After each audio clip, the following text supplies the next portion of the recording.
मैंने रिकॉर्ड अब ऑन किया। ओके, तो हिस्टोरिकल डे है भाई। So we are doing in the continuity third meet because of this loving subject and part calculus.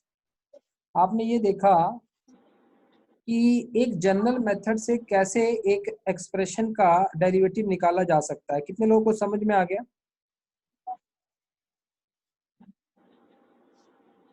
In short हम ये कहें तो आपके पास एक फंक्शन था, आपके पास एक फंक्शन था y equal to x raise to power n, जिसमें जो ये n है आपका, रिमेंबर ये n क्या क्या हो सकता है? It can be positive, it can be negative, can be rational number, ठीक है। सो इट कैन बी, अब रेशनल नंबर बोल दिया तो उसमें तो सारे आ गए ना, p बाई क्यू फॉर्म सारी आ गई।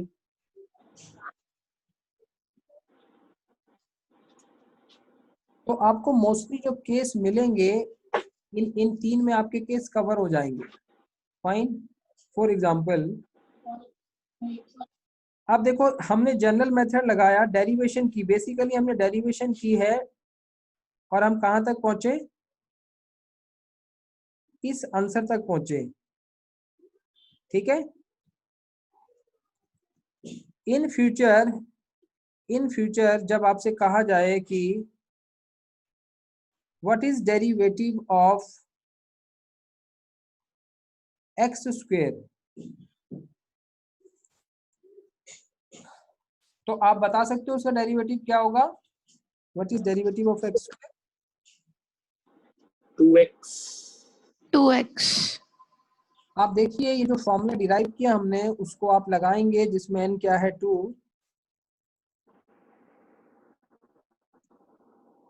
2 को आगे लाए, पावर में एक कम, आंसर आ गया 2x। कितने लोगों को समझ में आया? Raise your hand.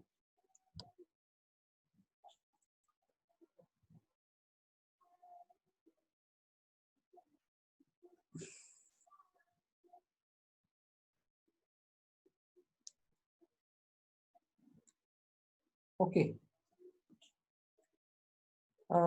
एक मिनट, अभी यहाँ स्क्रीन पे आया नहीं है।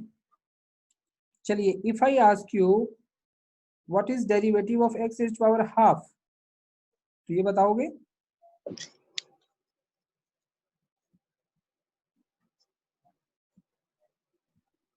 हाफ का क्या आएगा बेटा? 1/2 to the power minus 1/2। यानी सिंपल, आपने तो फॉर्मूला ही लगाया ना, पावर को आगे लिखा और पावर में -1 कर दिया। Is it okay? आगे समझ में? In case I take x is power -2, तब बताओ क्या आएगा?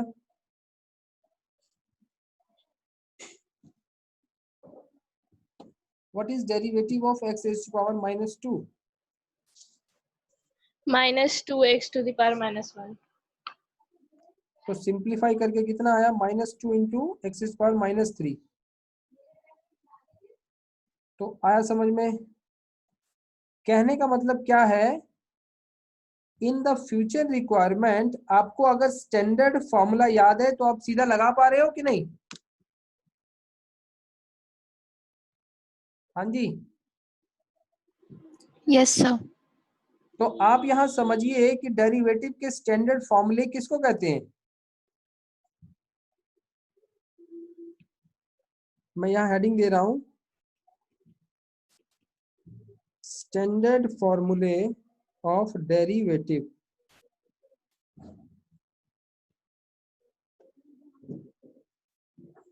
तो स्टैंडर्ड फॉर्मूले में से एक तो हमने डिराइव कर लिया,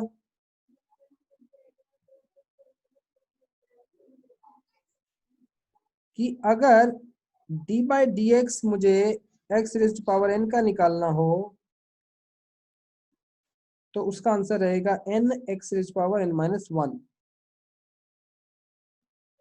मैंने पहले ही कहा डेरिवेशन सबकी की जा सकती है बट नॉट रिक्वायर्ड।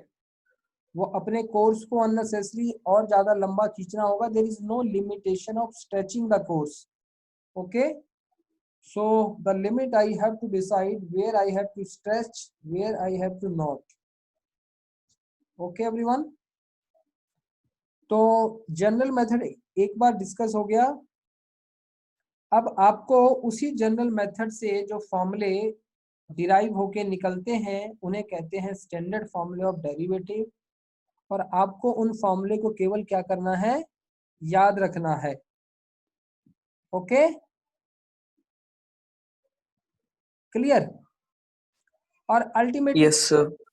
कोई सोचे कि सर नहीं हमें याद नहीं रखना है, तो उसको नुकसान क्या होगा.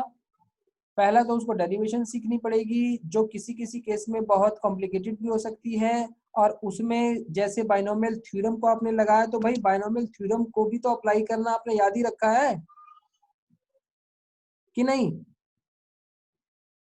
ठीक है, उसके बाइनोमियल थ्योरम एक्सप्रेशन को भी तो याद करना आपने याद ही रखा है. तो इसलिए बेटर है कि सीधा आप इसके एक बार आपने जान लिया कि ये फॉर्मूले बनते कैसे हैं, आपके दिमाग में इसकी जो रूट कॉज समझ में आ गई, कैसे ये डिराइव होते हैं. उसके बाद आपको इन स्टैंडर्ड फॉर्मूलों को याद रखना है, उसी में भलाई है आपकी. ठीक है, क्योंकि कंपटीशन सिर्फ हर चीजों को डिराइव करना कंपटीशन नहीं है. ठीक है, टाइम सेव करना भी कंपटीशन है. स्मार्टली टाइम सेव करना, जहां जरूरत नहीं है हमें फालतू टाइम लगाने की, वहां नहीं लगाना. How many of you agree.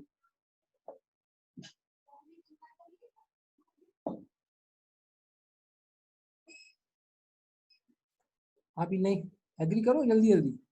तो अब मैं कुछ स्टैंडर्ड फॉर्मूले लिख रहा हूं जो आपको याद करने हैं. नेक्स्ट टाइम ये फॉर्मूले आपको याद हो जाने चाहिए. और कैसे याद करेंगे, एक ही तरीका है, 5-5 बार रिपीट करके लिख के देखो, याद हो जाएंगे. और दूसरा तरीका कि जब इनको आप यूज में लाएंगे, जब हम इनको बार बार यूज करेंगे तो ये ऑटोमेटिक याद हो जाएंगे आपको. ठीक है, अभी हो जाए अच्छी बात है, नहीं तो यूज करते रहेंगे तो याद हो जाएंगे. क्लियर है. पर आप एक बार 5-5 बार रिपीट कर लेना इन फॉर्मूले को. That will be the homework. Now remember, d by dx of any constant, कोई भी कांस्टेंट नंबर आ जाए तो वो जीरो होता है. अगर अकेला कांस्टेंट आया, पूरा एक्सप्रेशन कांस्टेंट है, तो उसका डिफरेंशिएशन जीरो. तीसरा, d by dx of sin x, ये रहता है cos x.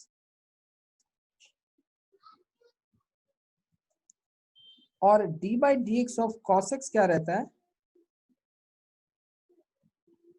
ये रहता है माइनस साइन x.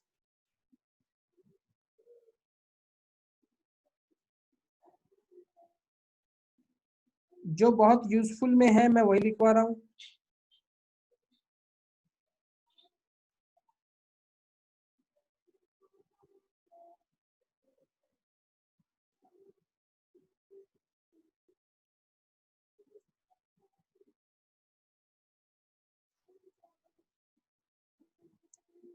सात 8.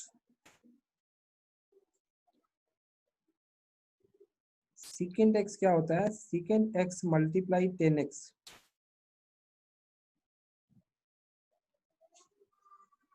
और जिनको ये याद रहेंगे ना नेक्स्ट टाइम, उनको चीजें बहुत जल्दी समझ में आएंगी.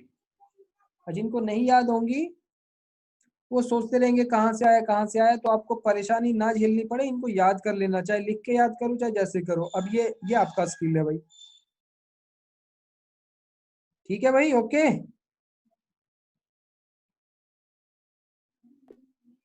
Yes sir.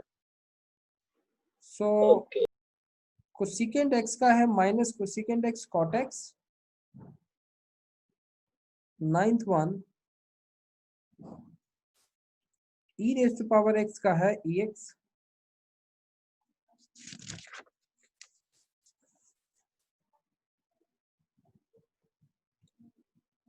d by dx ln x, इसका है 1 by x.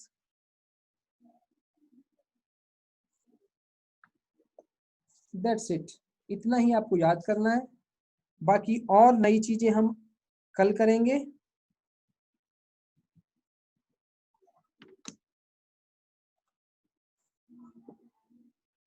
और बता दूं, कल हमारी आखिरी क्लास होगी।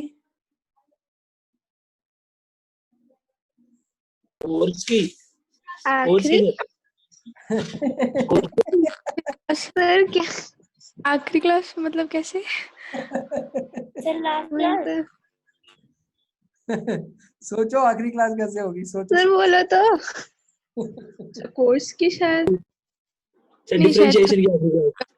ऐसे 2 मीटिंग होंगी बस, ऐसे यस सर, ऐसा ही बोलना। हैं? है ना?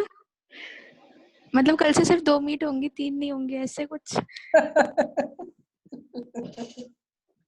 सर कल से टाइमिंग चेंज हो रही है।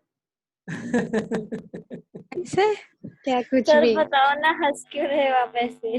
बता रहे हैं, पर मुझे ये पता लग गया कि कितने बच्चे सीरियस हैं। 1 2 3 4 5 8 बच्चे। सर बताओ। अच्छा, किसको कोर्स में मजा आ रहा है? अरे मुझे आ रहा है सर बहुत। अभी जितने दिख रहे हैं आपको सारे। सर हमने हैंड रेस कर दिया। ऑलरेडी है। ओके ओके, अब सुन लो मैंने क्यों ऐसा कहा कल आखिरी क्लास है। अब उसको समझा रहा हूँ, क्योंकि परसों मैं जा रहा हूँ अपने घर, ठीक है? सर तो कैसे जाओगे? सर क्यों जा रहे थे? चंडीगढ़?